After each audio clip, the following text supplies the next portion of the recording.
You're not even fit to shine her shoes." That's what my mother told me loud enough for the clinking glasses and silverware to stop midair. My father didn't flinch. He nodded like she had spoken the truth of the universe. Emma smirked over her wine, savoring the moment. The room tilted, silence pressing on my chest. For years, I'd swallowed words, let their favoritism crush me, but not tonight.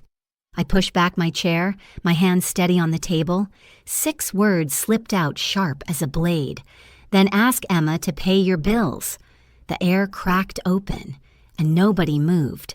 The silence after my words felt like a vacuum, every candle flame flickering in its own panic. But let me back up, because that night, that dinner, wasn't the beginning. It was the breaking point. To understand why my mother's words cut so deep, why my father's nod still burns in my memory, and why Emma's smirk was sharper than any knife you need to know what came before. My name is Nora. I'm 28 years old, and I've spent most of my life being the invisible child. Not the star, not the disappointment, just the spare. The one who picked up shifts at the hospital while everyone else was clapping for Emma's latest achievement. The one who stayed home when everyone went on family trips. The one whose name never made it into the toast. I work nights in the ICU, 12-hour shifts that leave my bones aching, my hair pulled into a messy bun, my scrubs smelling faintly of disinfectant. I hold people's lives in my hands, literally, and somehow in my family's eyes, that has never been enough. I've walked out of a patient's room after shocking a heart back into rhythm, adrenaline still burning through me, only to come home and hear Emma's got a new job title. You should be proud of her. Emma, my younger sister. 2 years younger, 2 lifetimes easier. She's always been the golden one, the daughter they parade around like a trophy. Every report card of hers was hung on the fridge. Every minor achievement was a reason to book a dinner, buy a cake post, a photo. She grew up knowing applause was waiting for her no matter what she did. I grew up knowing silence. The favoritism wasn't subtle. It was loud, obvious, relentless. I was the one who picked up student loans, juggled tutoring on weekends, and still managed to put money into my parents' account when bills piled up. Emma. Her loans were magically taken care of. Her vacations were fully funded. Her mistakes were smoothed over before she ever felt their weight. I can still smell the roasted chicken from that night, see the expensive wine glasses lined up like a shrine to Emma's success. I had walked in straight from a night shift, my shoulders heavy, my scrubs wrinkled. She walked in, glowing in a dress that probably cost my entire grocery budget. My father leaned forward on every word she spoke. My mother hung on every detail. And me, I sat in the wobbly chair at the end of the table, the one nobody else wanted. That's the stage we were on, Emma as the star, me as the understudy no one noticed, until I decided to stop playing my part. It started small, the kind of slights you almost convince yourself to ignore. A look held too long a compliment withheld a casual dismissal disguised as a joke. But then came the blows you couldn't ignore, the kind that leave bruises you can't see. 2 weeks after that dinner, I was on my lunch break at the hospital sitting in the staff lounge with stale coffee and the hum of vending machines when I opened Instagram. The screen lit up with a photo that didn't feel real. At first, my parents, Emma and her boyfriend, standing under palm trees, the ocean glowing behind them. Big smiles, sunglasses matching resort cocktails with little umbrellas. The caption read, "Family getaway, just what we needed." My thumb hovered over the phone numb. Nobody had said a word to me about a trip. Not a hint, not a question if I could join. My heart pounded as I scrolled Emma building sandcastles, my dad snorkeling, my mom holding Emma's hand on a sunset walk. I wasn't just missing from the photos. I was erased. I called my mother, my voice shaking. "You're in Hawaii." "Oh, Nora." She sighed like I'd caught her in a minor lie. "We didn't think you could get time off work. You're always so busy with those night shifts. You didn't even ask," I whispered. It was last minute. Emma needed to decompress after starting her new job. "You understand?" I hung up before the heat in my chest turned into tears. Hours later, Emma texted, "Sorry, thought you knew. You're always working anyway. Didn't think you'd want to come." I wasn't angry, I was gutted. There's a difference. And yet the real humiliation came weeks later at her birthday. They rented out the most expensive restaurant in town, crystal chandeliers, velvet chairs, a guest list of 50 people all there to celebrate Emma, the rising star. I arrived straight from a 12-hour shift, hair pinned back, my nicest dress still looking cheap next to rows of designer gowns. Mom stood at the center of the room, glass raised. A toast to our Emma. She's always had the talent, the drive, the future. Some people are just born to succeed. The room erupted with applause. Emma glowed like she was on stage, eating up every clap. Then Mrs. Chen, one of Mom's friends, leaned over to me and asked, "And what do you do?" "Nora."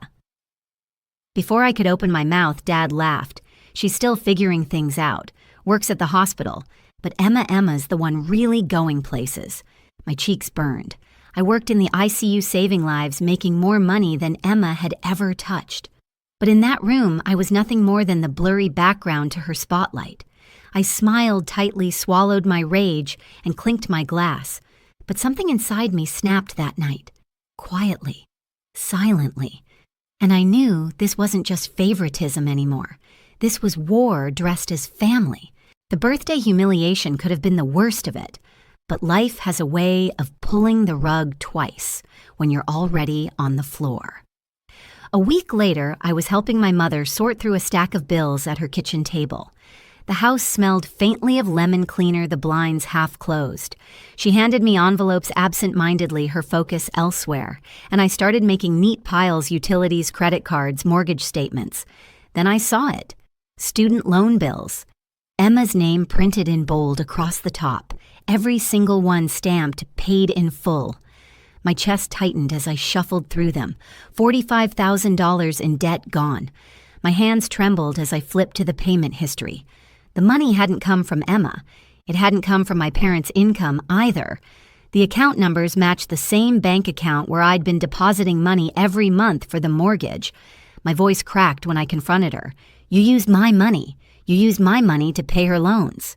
She didn't look ashamed. She didn't even look up. Emma needs to focus on her career growth. She can't be weighed down by debt right now. You have a stable job. You can handle responsibility. I've been drowning in my own loans, I said, my throat raw, working nights, weekends, tutoring every spare shift, and you used my mortgage payments for Emma Nora. She said flatly, "Don't be selfish. Family helps family. Emma's success benefits us all." I couldn't breathe. The walls felt smaller, the air heavier. All this time I thought I was keeping a roof over their heads. Instead, I had been bankrolling Emma's entire lifestyle while breaking myself in half. The next day at work, I sat in the break room staring at the numbers I'd scrawled on a legal pad. That's when Jennifer, the charge nurse, slid into the chair across from me. She didn't sugarcoat. She never did. "You're literally paying for her life while they treat you like a failure," she said, tapping the pad. "This isn't family support, Nora. This is financial abuse." She helped me run the math. Over 2 years, I had funneled $47,000 into that house. Not just the mortgage, but Emma's loans, her car payments, even her credit cards. The numbers didn't lie. They sat there cold and merciless, staring back at me like proof of a crime. Something hardened in me that day, the kind of resolve that comes when you've been stripped bare when there's nothing left to lose. I stopped paying the mortgage and waited for the storm I knew was coming. The calls started within a week. First it was my mother, her voice tight brittle. "Nora, the bank called. The mortgage payment's late. Is something wrong with your account?" Then my father, angrier. "This family depends on you. Don't you dare let us down." Even Emma called for once, her voice tinged with worry. "Nora, Mom's freaking out. Just make the payment, okay? You know I can't handle this kind of stress right now." Stress. The word made me laugh out loud, bitter and sharp. I had been carrying their stress on my back for years, and they never even noticed. Now with one missed payment, they were unraveling. That was when I said it. Calmly. Even kindly. "Let's have dinner. Saturday night. Let's talk about financial contributions." They agreed immediately, probably imagining they could guilt me back into line. They thought I was scared. They thought I was weak. They didn't know I had spent the last 2 weeks building my arsenal. Saturday came with the same choreography my family had always practiced.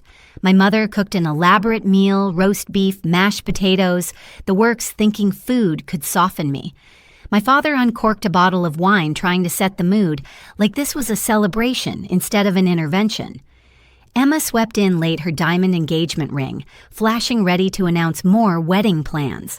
I sat down quietly, folder in my bag, heart steady for the first time in months. Dinner went as expected. They laughed, they toasted. They pretended everything was fine until my father cleared his throat and began the lecture. Nora, we need to talk about responsibility, family obligations. You can't just stop paying because you're having some emotional crisis. My mother leaned in her tone sharp. This family depends on you. Emma's building her future, and we all need to sacrifice so she can succeed. Emma nodded, smug and certain, like she was the queen in some play we were all forced to perform in. Then my mother looked at me with that same cold sneer, the same words she'd spit weeks before.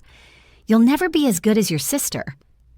I pushed back my chair, slow and steady, my hands calm on the table. Then ask Emma to pay your bills. Silence. You could hear the clock ticking in the hallway. I reached into my bag, pulled out the thick folder, and laid it on the table. Page after page landed in front of them with a soft thud that echoed louder than any shout. I've paid $47,000 into this family. Over the last 2 years, I said my voice clear, unwavering. Your mortgage, Emma's student loans, her car payment, even her credit card bills when she overspent. Every dollar documented, every lie exposed.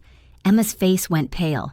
She picked up one of the statements, her hand-trembling eyes darting over the numbers. Mom, Dad, I didn't know. I thought you were helping me. Of course she didn't know. That was the cruelty of it. They'd let her believe she was the golden child, the success story, while I funded her entire life. My father's face flushed crimson. He snatched a page, scanning it like he could will the numbers to change. This doesn't mean anything. We're family. Families help each other. No, I said, slamming my palm lightly against the papers. This isn't family. This is theft dressed up as love. My mother started to speak excuses tumbling from her mouth, but I cut her off. You told me I'd never be as good as Emma. You said I wasn't fit to shine her shoes, yet it's been my money keeping this house standing. My money paying her debt. My money covering your mistakes. Tell me who's carrying who. The room went dead still. Emma was crying openly now, mascara streaking her cheeks, staring at the truth in black and white. My father's shoulders sagged. My mother's face twisted, searching for control she no longer had. You wanted a successful daughter, I said, my voice shaking now, but not from fear, from fury, from freedom. Well, here she is, the nurse who makes $89,000 a year, the woman who's been accepted into a nurse practitioner program who's about to break 6 figures. You didn't want to see it. You wanted Emma to be the star, but you built her spotlight on my back. Nobody spoke. The silence was suffocating. I gathered the papers back into my folder, each page sliding into place like a final nail in their coffin. Then I stood pushing my chair back without another word. The mortgage stops, now I said, my voice calm, final. Emma can pay her own bills. And so can you. I walked to the door, my footsteps steady each one, pulling me further from years of invisibility. Behind me, I heard Emma sob. My father mutter my mother's sharp inhale like she was drowning. But I didn't turn back. Not this time. When the door shut behind me, it was the loudest sound of my life. I didn't go back after that night. Not for Sunday dinners. Not for birthdays. Not even when Emma tried calling me 3 days later. Her voice cracking through the voicemail. Please, Nora, can we just talk? I moved to another city within 2 weeks. The hospital there welcomed me with open arms, offering a nurse practitioner position and a salary I'd only dreamed of before, $120,000 a year. For the first time, I was valued for my skill. my experience, my dedication not measured against someone else's reflection. Meanwhile, back at home, the cracks I'd predicted widened fast. Without my payments, the mortgage slipped behind. 6 months later, the house went into foreclosure. My parents, who once sat so high on their throne of judgment, were forced to downsize to face the kind of struggles they'd always dumped onto me. Emma's world collapsed too. Her engagement fell apart when her fiancé realized the vacations, the lifestyle, the glow he thought was hers had all been propped up by me. The moment the money disappeared, so did he. She called me again, then sobbing, begging for help. But I didn't answer. Because here's the truth, I was never the weak one. I was never the failure. I was the foundation. And once I pulled that foundation away, the castle they built on lies came crashing down. Walking away didn't hurt the way I thought it would. For years, their silence had been a knife. But this new silence, the silence of finally being free, wasn't painful. It was peaceful. I built a new life surrounded by colleagues who respected me, friends who saw me people who didn't need me to prove my worth with receipts, and I finally understood success isn't about being chosen, praised, or paraded. Success is knowing your own value and never letting anyone make you pay to prove it. Sometimes the greatest act of strength is walking away. I thought I needed their approval to matter, but what I really needed was my own respect. I gave everything, my money, my energy, my loyalty, only to be told I'd never measure up. But the day I stopped paying for their dreams and started investing in mine was the day I finally won. If you've ever felt like the invisible one in your family, know this: you are not alone. Your worth doesn't come from their praise, it comes from you. Tell me in the comments, have you ever had to choose between family loyalty and your own self-worth? And don't forget to subscribe. More stories are coming.